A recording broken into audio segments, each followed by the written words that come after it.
Hello and नमस्कार दोस्तों। आज की डेट है 18 मार्च 2024।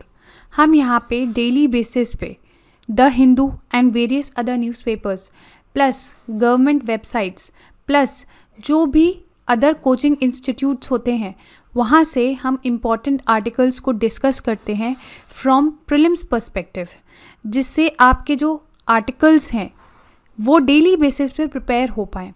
और जब मंथली मैगज़ीन्स या आप जो वीकली पढ़ते हो या ईयरली पढ़ते हो उसमें कोई डिफ़िकल्टी ना आए, तो बिना देरी करे हम स्टार्ट करते हैं हमारा पहला आर्टिकल, जो कि है national mission for edible oil से संबंधित, यानी कि ऑयल पाम। आप सबको पता है कि हम ऑयल पाम यानी कि इंडिया जो ऑयल पाम है वो इम्पोर्ट करता है। कहाँ से करता है? इंडोनेशिया और मलेशिया से। ठीक है, तो इस चीज़ को रिप्लेस करने के लिए, इंपोर्ट को रिप्लेस करने के लिए इंडिया ने एक मिशन चलाया है जहाँ पे हम खुद की एक प्रोसेसिंग मिल लगाएंगे और जो हमारा ऑयल पाम ऑयल का जो भी प्रोडक्शन है उसको हम यहाँ पे इंडिया में ही इंक्रीज़ करेंगे। तो इंडिया का जो पहला ऑयल पाम प्रोसेसिंग मिल है वो इनॉग्रेट हो गया है under national mission for edible oils, oil palms के अंडर। और जो ये मिशन है ये एक सेंट्रली स्पॉन्सर्ड स्कीम है जो कि लॉन्च किया गया था 2021 में, जिससे हम ऑयल पाम के कल्टीवेशन को प्रमोट कर सके और जो हमारे ऊपर इंपोर्ट का बर्डन है उसको हम कम कर सकें। ठीक है, हमारे टारगेट्स 2025 और 26 के क्या क्या हैं? हमें जो ऑयल पाम का एरिया है कल्टीवेशन का उसको हमें इंक्रीज़ करना है टू 10 लाख हेक्टेयर से। फिर क्रूड ऑयल प्रोडक्शन जो है, क्रूड पाम ऑयल प्रोडक्शन, उसको भी हमें इंक्रीज़ करना है कितना? 11.20 लाख टन्स में। नेक्स्ट हम बात कर लेते हैं पाम ऑयल की।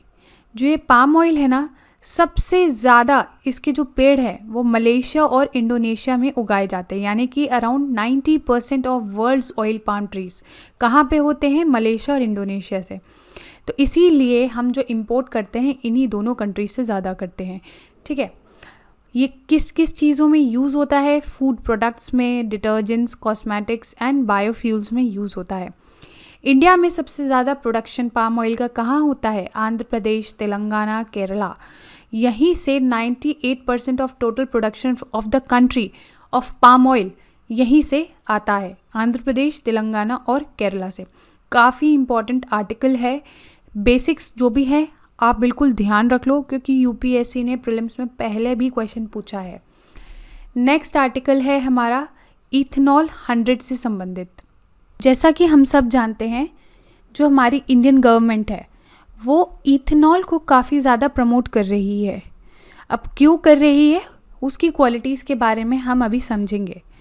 तो बस उसी से रिलेटेड एक इथेनॉल 100 करके प्रोजेक्ट लॉन्च हुआ है, जिसकी वजह से जो इथेनॉल 100 है उसकी सेल इंडिया में स्टार्ट हो गई है अक्रॉस 183 इंडियन ऑयल आउटलेट्स। कौन कौन से स्टेट में? Maharashtra, Karnataka, Uttar Pradesh, new Delhi and Tamil Nadu. हम इथेनॉल 100 के बारे में समझे, इससे पहले हम थोड़ा सा इथेनॉल के बारे में देख लेते हैं। इथाइल एल्कोहल या फिर इथेनॉल, ये एक तरीके का बायोफ्यूल है जो कि नेचुरली बनाया जा सकता है बाय फर्मेंटिंग शुगर। जब हम शुगर केन को शुगर में कन्वर्ट करते हैं ना, तो बस उसी के बीच में जो भी बाय प्रोडक्ट्स निकलते हैं, जैसे मोलासेस हो गया है ना, इन सारी चीज़ों से हम क्या बनाते हैं? इथेनॉल बनाते हैं।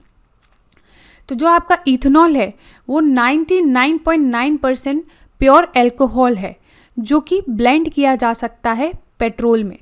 अब क्या होता है ना, पेट्रोल में लेड मिक्स होता था, उसकी वजह से काफ़ी ज़्यादा नॉकिंग होती थी गाड़ी में, जिसकी वजह से जल्दी गाड़ी ख़राब हो जाती थी। लेकिन इथेनॉल में इतनी अच्छी क्वालिटी है कि ये जो नॉकिंग है ना इसको अवॉइड करता है ये। तो जो आपकी स्मूथनेस होती है गाड़ी में, प्लस जो आपका इंजन काम करता है वो काफ़ी अच्छे से करता है। प्लस इसका एक और बेनिफिट देख लो कि ये बायोफ्यूल है, तो अगर हम पेट्रोल में इसको मिक्स करते हैं तो हमारा जो, आपको पता है कि कुछ फ्यूल्स ऐसे हैं, फॉसिल फ्यूल्स, जिनका ख़त्म होना हमें रोकना है। तो इथेनॉल का अगर हम मिक्स करते हैं पेट्रोल में तो एक ये सस्टेनेबिलिटी को डिपिक्ट करेगा, यानी कि हम जो फ्यूल है वो सस्टेनेबल फ्यूल का यूज़ कर रहे हैं। ये ज़्यादातर शुगर केन से बनाया जाता है या फिर अदर ऑर्गेनिक मैटर जैसे कि आपके फूड ग्रेन्स हो गए, ठीक है। और जो हमारे यहाँ सबसे ज़्यादा इथेनॉल प्रोडक्शन होता है वे किससे होता है? बी हैवी मोलासेस, जो मैंने आपको बताया जब शुगर केन को आप शुगर में कन्वर्ट करते हो तो बीच में बहुत सारे बाय प्रोडक्ट्स निकलते हैं, तो मोलासेस उनमें से एक बाय प्रोडक्ट है। अब हम इथेनॉल 100 के बारे में जान लेते हैं। इथेनॉल 100 एक तरीके का फ्यूल है जो कि लॉन्च किया गया है किसके द्वारा? Petroleum ministry. ये बहुत ज़्यादा क्लीनर और ग्रीनर ऑल्टरनेटिव है गैसोलीन। गैसोलीन क्या होता है? ये फॉसिल फ्यूल एक तरीके से मान लीजिए अर्थ की गहराइयों से अगर कोई ऑयल हम निकालते हैं वो क्या है? गैसोलीन है। इसी को हम पेट्रोल में मिक्स करते थे, ठीक है। तो अब जो इथेनॉल है वो काफ़ी अच्छा और साफ वर्जन है, ऑल्टरनेटिव है गैसोलीन का। यानी कि गैसोलीन जब हम मिक्स करते थे हमारी गाड़ियों में तो उससे क्या होता था? काफ़ी ज़्यादा पॉल्यूशन निकलता था। लेकिन जो आपका इथेनॉल मिक्स होता है ना उससे पॉल्यूशन भी कम होता है, ठीक है। तो जो आपका इथेनॉल 100 है उसमें 92 to 94% क्या है? इथेनॉल है। फिर 4 से 5% क्या है? आपका मोटर स्पिरिट है जो कि फ्लेम को कलर ऐड करेगा, ठीक है। और जो 1.5% है उसमें को सॉल्वेंट हायर सैचुरेटेड एल्कोहल है। इतना डिटेल में जाने की ज़रूरत नहीं है, बस इतना समझ लो इथेनॉल 100 में 100% इथेनॉल नहीं है। अब इस चीज़ का सिग्निफिकेंस क्या है? देखो, मैंने जैसे बताया पॉल्यूशन कम होगा, प्लस जो ग्रीन हाउस गैसेस निकलती थी गैसोलीन के जलने से वो कम एमिट होंगी। तो जो रिडक्शन है ग्रीन हाउस गैसेस का ये 63% से रिड्यूस हो जाएंगी on well two wheel basis, ठीक है। हाई ऑक्टेन रेटिंग, देखो ऑक्टेन नंबर क्या होता है ना, एक तरीके की रेटिंग मान लो। ये क्या करती है? गाड़ी के आपके इंजन को रेट करती है कि कितना स्मूथ चल रही है गाड़ी। तो जितना जैसे हाई ऑक्टेन नंबर होगा यानी कि गाड़ी आपकी मस्का है, एकदम बढ़िया चल रही है, स्मूथ चल रही है। लो ऑक्टेन नंबर होगा यानी कि अच्छे से नहीं चल रही है, उसके इंजन में भी कुछ प्रॉब्लम आ रहा है। तो ये जो आपका इथेनॉल ब्लेंडिंग होगी उससे क्या होगा? जो आपका ऑक्टेन नंबर है वो भी हाई होगा। इसकी वजह से जो आपका इंजन है वो भी हाई परफॉर्मेंस देगा, जिसकी वजह से एफिशिएंसी भी बढ़ेगी और पावर आउटपुट भी बढ़ेगा। प्लस हमें इंपोर्ट करना पड़ता है ऑयल, जैसे आपको पता है हमारी ऑयल डिपेंडेंसी बहुत ज़्यादा है और बाहर से हमें मंगाना पड़ता है। तो हमारा अगर हम इथेनॉल घर में ही प्रोड्यूस कर रहे हैं और उसको मिक्स कर रहे हैं तो ऑब्वियसली बात है हमारा इंपोर्ट कम हो जाएगा। इसकी वजह से हमारा जो फॉरेक्स है वो काफ़ी बच जाएगा। तो ये था हमारा इथेनॉल से संबंधित आर्टिकल, इम्पॉर्टेंट है इसीलिए मैंने बहुत अच्छे से इसको डिस्कस किया है। नेक्स्ट आर्टिकल है हमारा railways multi modal transport hub से संबंधित। इंडियन रेलवे जो है आपकी वो ऐसे टर्मिनल्स बना रही है या एम कर रही है जो कि मल्टी मॉडल कनेक्टिविटी को इंश्योर करेगा। यानी कि एक मान लो रेल का रूट है, ठीक है, यहाँ पे एक टर्मिनल बना दिया है। मान लो किसी को इस रूट पे ना जाके यहीं से कहीं और जाना है, लेकिन यहाँ पे रेल लाइन मौजूद नहीं है और यहाँ पे रोडवेज मौजूद है, प्लस इस पर्टिकुलर एरिया में आके अब कोई और ट्रांसपोर्ट नहीं है, आपको बाय एयर जाना है। तो ऐसे करके ना बहुत सारे मोड्स ऑफ ट्रांसपोर्ट जो हैं वो रेलवेज बना रही है, जो इसके अंडर है, railways multi modal transport hubs के अंदर। ये एस्पिरेशनल सिटीज़ को कनेक्ट करेगा with population of more than 10 lakh nationwide. ये जो प्रोग्राम है ये इंफ्रास्ट्रक्चर जो इंडिया में डेवलप हो रहा है under prime minister Narendra Modi विकसित भारत इनिशिएटिव, उसी का पार्ट है। थोड़ा सा और जान लेते हैं हम railway multi modal transport hub के बारे में। जैसे कि मैंने अभी आपको बताया ये रेलवे अथॉरिटीज़ इसको बना रही हैं जिससे डिफरेंट मोड्स ऑफ ट्रांसपोर्टेशंस जैसे trains, buses, taxis, other public transports, ठीक है, उसको कंसोलिडेट किए करा जा सके एक ही साइट पे। ठीक है, इधर पे क्रिटिकल जंक्चर्स बनेंगे, जैसे कि वो एक पाइवेटल पॉइंट होगा, एक ऐसे टर्मिनल टाइप का बना देंगे जिससे जो पैसेंजर्स हैं वो अलग अलग मोड्स पे जा सकें, ट्रैवल कर सके, कनेक्टिविटी हम इंश्योर कर सकें। और यहाँ पे बहुत सारे एमिनिटीज़ होंगे, जैसे पार्किंग अवेलेबल होगी, वेटिंग एरियाज़ अवेलेबल होगा, शॉप्स अवेलेबल होगा। और जो पीएम गति शक्ति मास्टर प्लान है ये भी लॉन्च हो चुका है और ये एम करता है मल्टी मोडल कनेक्टिविटी को बूस्ट करने के लिए फॉर 21st सेंचुरी। अब हम एक बार देख लेते हैं कि पीएम गति शक्ति है क्या। ये एक तरीके का डिजिटल प्लेटफॉर्म है जहाँ पे 16 मिनिस्ट्रीज़ एक साथ आ रही हैं, जहाँ पे प्लानिंग और कोऑर्डिनेटेड इम्प्लीमेंटेशन होगा इंफ्रास्ट्रक्चर कनेक्टिविटी प्रोजेक्ट्स का। पीएम गति शक्ति मास्टर प्लान के बारे में एक बारी देख लो। यहाँ पे रोडवेज़ की जो कैपेसिटी है उसको बढ़ाया जाएगा। ठीक है, एयरपोर्ट्स, हेलीपोर्ट्स, वाटर एरोड्रोम्स, ये सब भी करीब करीब इंक्रीज़ किए जाएंगे 200 के अराउंड। रेलवे का ट्रांसपोर्ट कार्गो है उसको भी हम इंक्रीज़ कर देंगे। ट्रांसमिशन नेटवर्क वो भी इंक्रीज़ होगा, रिन्यूएबल कैपेसिटी भी इंक्रीज़ होएगी, plus 4G connectivity for villages ये भी हम बढ़ाएंगे और नए मेगा फूड पार्क्स भी हम इंक्रीज़ करेंगे।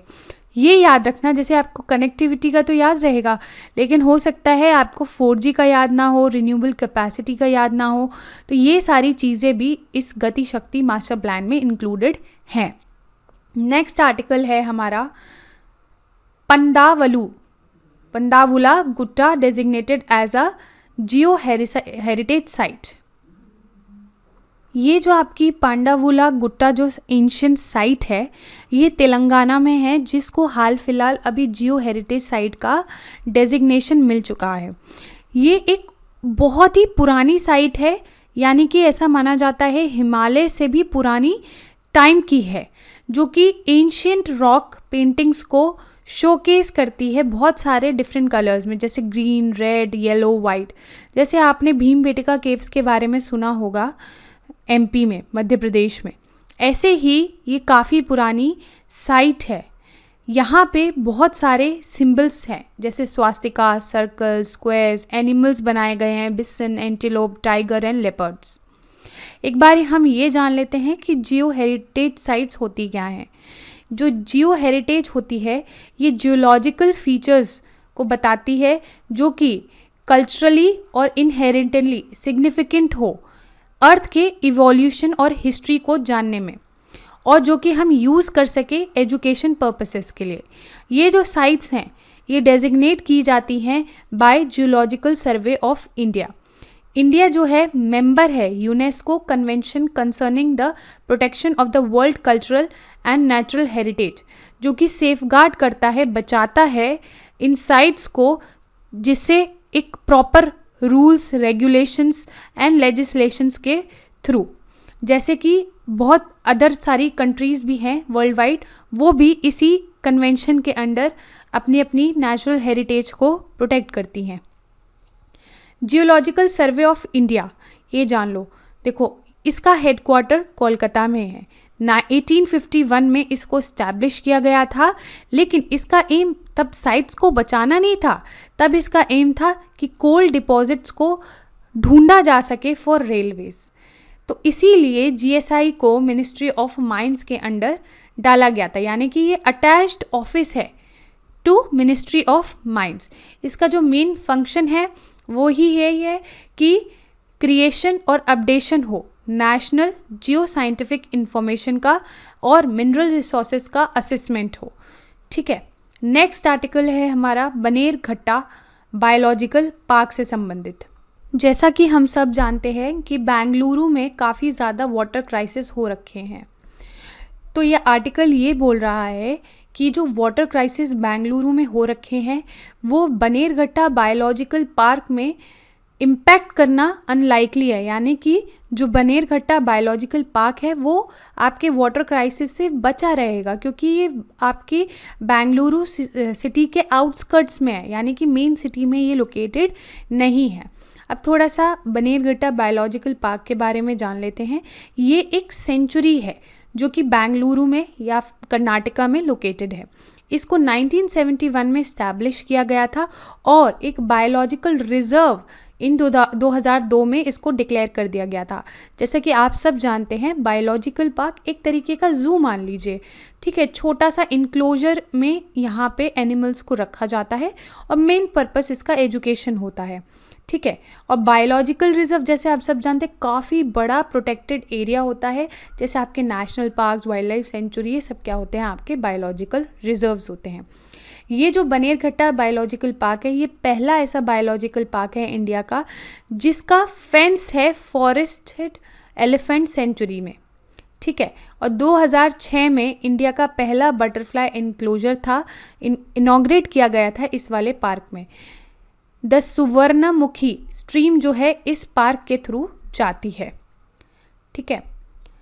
नेक्स्ट है हमारा मथीकेतन शोला नेशनल पार्क से संबंधित।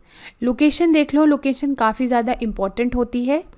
जो मथीकेतन शोला नेशनल पार्क है ये एक नेशनल पार्क है, कहाँ का, केरला, जो कि इस्टेब्लिश किया गया था 2003 में।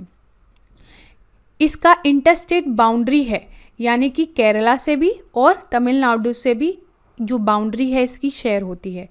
ये पहले कार्डमम हिल रिजर्व का पार्ट था जो कि हमेशा पानी देती थी किसको, बहुत सारी ट्रिब्यूटरीज को, पेनियार रिवर की। जो मथीकेतन शोला नेशनल पार्क है ये अपने बहुत ही बढ़िया प्रिस्टाइन शोला फॉरेस्ट के लिए जाना जाता है, यूनिक माउंटेन एवरग्रीन फॉरेस्ट के बारे में, जो कि वेस्टर्न घाट में पाया जाता है। तो ये था हमारा आज का डिस्कशन। आई होप आपने बहुत कुछ सीखा हो आज, और सारे के सारे आर्टिकल काफ़ी ज़्यादा इम्पॉर्टेंट है प्रीलिम पर्सपेक्टिव से। So thank you very much for the discussion.